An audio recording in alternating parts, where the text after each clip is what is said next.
Palestine ಸಿನಿಮಾಗಳಿಗೆ ನಟ ಪ್ರಕಾಶ್ ರಾಜ್ ಬೆಂಬಲ. ಪ್ಯಾಲೆಸ್ತೀನ್ ಸಿನಿಮಾ ಪ್ರದರ್ಶನಕ್ಕೆ ಕೇಂದ್ರ ತಡೆ ಹಾಕಿದೆ. ರಾಜ್ಯ ಸರ್ಕಾರ ಇದರ ವಿರುದ್ಧವಾಗಿ ಧ್ವನಿ ಎತ್ತಬೇಕಾಗಿದೆ. ಫಿಲಂ ಫೆಸ್ಟಿವಲ್ನಲ್ಲಿ ನಟ ಪ್ರಕಾಶ್ ರಾಜ್ ಅವರ ಹೇಳಿಕೆ. ಫಿಲಂ ಫೆಸ್ಟಿವಲ್ ಶುರುವಾಯಿತು ಬೆಂಗಳೂರಿನಾದ್ಯಂತ.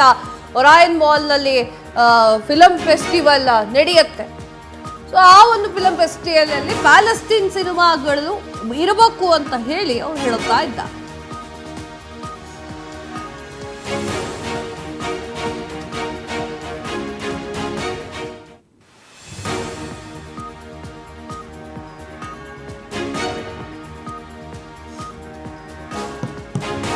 ಪ್ಯಾಲೆಸ್ತೀನ್ ಸಿನಿಮಾಗಳಿಗೆ ನಟ ಪ್ರಕಾಶ್ ರಾಜ್ ಬೆಂಬಲ. ಪ್ಯಾಲೆಸ್ತೀನ್ ಸಿನಿಮಾ ಪ್ರದರ್ಶನಕ್ಕೆ ಕೇಂದ್ರ ತಡೆ ಹಾಕಿದೆ.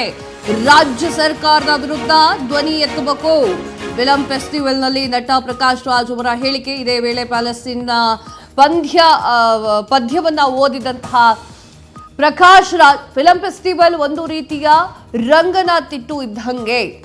ಎಲ್ಲಾ ಪಕ್ಷಿಗಳು ಬರುವಂತೆ ಎಲ್ಲಾ ಸಿನಿಮಾಗಳು ಬರ್ತವೆ. ಕೇಂದ್ರದ ವಿರುದ್ಧ ಬಹುಭಾಷಾ ನಟ ಪ್ರಕಾಶ್ ರಾಜ್ ಅವರ ಕಿಡಿ. ಏನಾಯ್ತು? ಫಿಲಂ ಫೆಸ್ಟಿವಲ್ ನಡೆಯುತ್ತೆ, ಬೆಂಗಳೂರಿನಲ್ಲಿ ನಡೆಯುತ್ತೆ. ಬೆಂಗಳೂರಿನ ಒರಾಯನ್ ಮಾಲ್ನಲ್ಲಿ ಫಿಲಂ ಫೆಸ್ಟಿವಲ್ ನಡೆಯುತ್ತೆ. ಆ ಫಿಲಂ ಫೆಸ್ಟಿವಲ್ನಲ್ಲಿ ಎಲ್ಲಾ ಸಿನಿಮಾನು ತೋರಿಸೋದಿಲ್ಲ. ಎಷ್ಟು ಒಳ್ಳೆಯ ಸಂದೇಶವನ್ನ ಕೊಡುವಂತಹ ಮೂವಿ ಇರ್ತಾವಲ್ಲ, ಅವು ಮಾತ್ರ ತೋರಿಸಲಾಗುತ್ತೆ. ಬರೀ ಭಾರತದ್ದು, ಒಡಿಶಾ ಅಂದ್ರೆ ಭಾರತ ಮಾತ್ರ ಅಲ್ಲ, ಭಾರತದಲ್ಲೂ ಕೂಡ ಸಾಕಷ್ಟು ಸಿನಿಮಾಗಳಿರ್ತಾವಲ್ಲ, ಗೆದ್ದಿರುವಂತಹ ಅವಾರ್ಡ್ ವಿನ್ನಿಂಗ್ ಸಿನಿಮಾಗಳು. ಅದು ಹೊರತುಪಡಿಸಿ ಬೇರೆ ರಾಷ್ಟ್ರಗಳ ಸಿನಿಮಾಗಳನ್ನು ಕೂಡ ಅಲ್ಲಿ ಪ್ರದರ್ಶನ ಮಾಡಲಾಗುತ್ತೆ. ಫ್ರೀ ಇರುತ್ತೆ, ಅದಕ್ಕೆ ಪಾಸ್ ಎಲ್ಲ ಮಾಡ್ಕೊಳ್ಬೇಕು, ಅದು ಬಿಟ್ಟಾಕಿ. ಆ ಒಂದು ಸಿನಿಮಾ ಫೆಸ್ಟಿವಲ್ನಲ್ಲಿ ಪ್ಯಾಲೆಸ್ತೀನ್ ಸಿನಿಮಾಗಳನ್ನ ಬೆಂಬಲಿಸ್ತಾ ಇದ್ದಾರೆ ಪ್ರಕಾಶ್ ರಾಜ್ ಅವರು. ಹಾಗಾದ್ರೆ ಪ್ರಕಾಶ್ ರಾಜ್ ಅವರು ಏನ್ ಹೇಳಿದ್ರು ನೋಡ್ಕೊಬನ್ನಿ. ಪ್ಯಾಲೆಸ್ಟೀನಿಯನ್ ಸಿನಿಮಾಗಳನ್ನ ನಮ್ಮ ಕೇಂದ್ರ ಸರ್ಕಾರ ಪ್ರದರ್ಶನ ಮಾಡಕ್ಕೆ ಬಿಡ್ತಾ ಇಲ್ಲ ಅಂದ್ರೆ ಏನಿದು? ಇದರ ಪ್ರತಿರೋಧ ನಾವು ಹೇಗೆ ಮಾಡಬೇಕು? ಒಂದು ಸರ್ಕಾರವಾಗಿ, ಮುಖ್ಯಮಂತ್ರಿಗಳಾಗಿ ನೀವು ಒಂದು ದೊಡ್ಡ ನಿಲುವನ್ನು ತಗೊಳ್ಬೇಕು ಅಂತ ಒಬ್ಬ ರಾಯಭಾರಿಯಾಗಿ ನಿಮ್ಮನ್ನು ಕೇಳ್ಕೊಳ್ತಾ ಇದ್ದೇನೆ. ಯಾಕಂದ್ರೆ ನಮ್ಮ ನಾಡಿನ, ನಮ್ಮ ಮಣ್ಣಿನ, ಕಣ್ಣೀರಿನ ಸಂತಸದ ಕಥೆಗಳಾದ ಹೃದಯದ ಹಣಿತೆ ಅನ್ನೋ ಒಂದು ಪುಸ್ತಕ ಬೇರೆ ಭಾಷೆಗೆ ತರ್ಜುಮೆಯಾಗಿ ಬೂಕರ್ ಪ್ರಶಸ್ತಿ ಬಂದರೆ ಸಂಭ್ರಮಿಸುವ ನಾವು ನಮ್ಮ ನೆಲಕ್ಕೆ ಇನ್ನೊಬ್ಬರ ಕಥೆಗಳನ್ನ ತರುವುದಕ್ಕೆ ಆಗೋದಿಲ್ಲ ಅನ್ನೋ ನಿರ್ಬಂಧವನ್ನು ನಾವು ಹೇಗೆ ಒಪ್ಕೊಳ್ಳಿಕ್ಕೆ ಸಾಧ್ಯ? ಇದನ್ನ ಮೊನ್ನೆ ಕೇರಳದ ಫೆಸ್ಟಿವಲ್ ನಲ್ಲೂ ಮಾಡಿದ್ರು. ಆದ್ರೆ ಅಲ್ಲಿಯ ಸರ್ಕಾರ ನಿಂತು ಆ ಪ್ರದರ್ಶನಗಳಿಗೆ ಅನುವು ಮಾಡಿಕೊಡ್ತು. ಆ ತರದ ಒಂದು ಪ್ರತಿರೋಧವನ್ನ ಬೆಂಗಳೂರಿನ ಚಲನಚಿತ್ರೋತ್ಸವದಲ್ಲಿ ನಿಮ್ಮ ರಾಜಕೀಯದ ಹುನ್ನಾರಗಳು ನಡೆಯೋಲ್ಲ ಅನ್ನೋದನ್ನ ಕರ್ನಾಟಕ ಸರ್ಕಾರವಾಗಲಿ, ಚಲನಚಿತ್ರ ಅಕಾಡೆಮಿ ಆಗಲಿ ಪ್ರತಿರೋಧಿಸಬೇಕು, ಪ್ರತಿಭಟಿಸಬೇಕು ಅಂತ ರಾಯಭಾರಿಯಾಗಿ ನಾನು ಒತ್ತಾಯಿಸ್ತಾ ಇದ್ದೇನೆ. ನಮ್ಮ ಕಷ್ಟಗಳಿಗೆ, ನಮ್ಮ ನೋವುಗಳಿಗೆ ನಾವು ಸುರಿಸುವ ಕಣ್ಣೀರಿನ ಪರಿಚಯ ನಮ್ಮ ಕೆನ್ನೆಗಿದ್ರೆ ಸಾಲದು. ಇನ್ನೊಬ್ಬರ ನೋವಿಗೂ ನಾವು ಅಳುವ ಆ ಕಣ್ಣೀರಿನ ಪರಿಚಯ ನಮ್ಮ ಕೆನ್ನೆಗೆ ನಾವು ಮಾಡಿದ್ರೇನೆ ನಾವು ಮನುಷ್ಯರಾಗೋದು.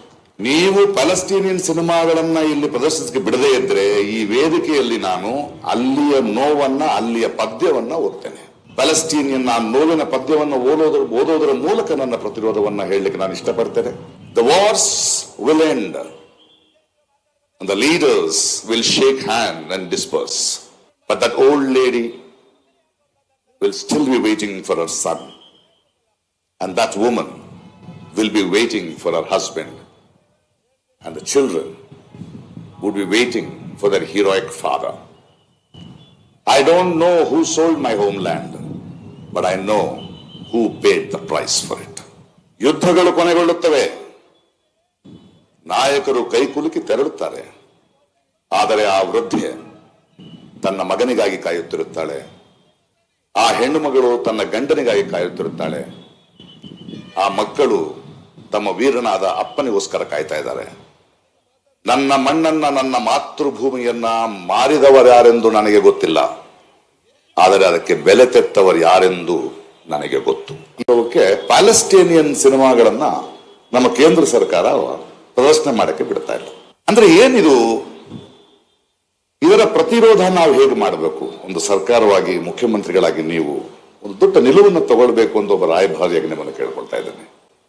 ಯಾಕಂದ್ರೆ ನಮ್ಮ ನಾಡಿನ, ನಮ್ಮ ಮಣ್ಣಿನ, ಕಣ್ಣೀರಿನ ಸಂತಸದ ಕಥೆಗಳಾದ ಹೃದಯ ಮಾತು ಹೇಗಿತ್ತು ಅಂತಂದ್ರೆ, ಫಿಲಂ ಫೆಸ್ಟಿವಲ್ ಅಂತಂದ್ರೆ ಎಲ್ಲಾ ಫಿಲಮ್ ಅನ್ನು ಕೂಡ ನಾವು ನೋಡ್ಲೇಬೇಕು. ಸೊ ಫಿಲಂ ಫೆಸ್ಟಿವಲ್ ಯಾಕೆ ಮಾಡ್ತೇವೆ, ಎಲ್ಲ ಒಂದು ಚಿತ್ರಗಳನ್ನು ಕೂಡ ಯಾವ ದೇಶದಲ್ಲಿ ಯಾವ ರೀತಿ ಚಿತ್ರಗಳನ್ನ ತೆಗಿತಾರೆ, ಯಾವ ದೇಶದವರು ಯಾವ ರೀತಿಯ ಚಿತ್ರವನ್ನ ತೆಗೆದು ಪ್ರಶಸ್ತಿಯನ್ನ ಪಡೆದುಕೊಂಡಿದ್ದಾರೆ ಅಂತ ನೋಡೋದು. ಪ್ಯಾಲೆಸ್ತೀನ್ ಚಿತ್ರಗಳಿಗೆ ಯಾಕೆ ನೀವು ಅವಕಾಶವನ್ನ ಕೊಡ್ತಾ ಇಲ್ಲ? ರಾಜ್ಯ ಸರ್ಕಾರ ಇದನ್ನ ಪ್ರಶ್ನೆ ಮಾಡಬೇಕು, ಕೇಂದ್ರ ಸರ್ಕಾರ ಆನ್ಸರಬಲ್ ಆಗಿರಬೇಕು ಅನ್ನುವಂತಹ ಮಾತುಗಳನ್ನ ಪ್ರಕಾಶ್ ರಾಜ್ ಅವರು ಹೇಳಿರುವಂಥದ್ದು. ನೋಡ್ಬೇಕು ಮುಂದೆ ಏನಾಗುತ್ತೆ, ಅವರ ಹೇಳಿಕೆಗಳಿಗೆ ಯಾವ ರೀತಿಯ ಪ್ರತಿಕ್ರಿಯೆಗಳು ಬರ್ತವೆ, ಕಾದ್ ನೋಡ್ರಿ.